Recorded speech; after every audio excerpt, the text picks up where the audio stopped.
তারিখটি ছিল 25শে ডিসেম্বর। যেহেতু আমরা খ্রিস্টান নয়, সেরকমভাবে আমাদের কোনো সেলিব্রেশনও থাকে না। তো এখানে গিনিমা কিন্তু প্রত্যেক বছর কেক কাটে। তার জন্মদিন যেহেতু তার বাবার বাড়িতে হয়, সেই কারণেই তার দিদুন বাড়িতে 25শে ডিসেম্বরে কেক কাটানো।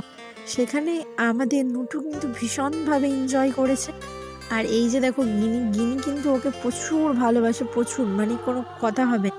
আর এটা হচ্ছে নটুর দিশামিমি, যেহেতু ও সবসময় দিশামিমি ফাইনালি সে দিশামিমির বাড়িতে গিয়ে অনেকটা এনজয় করেছে, প্রচুর এনজয়। আর এইদিকে দেখতে পাচ্ছ বড়দি মানে দিশার দিদি।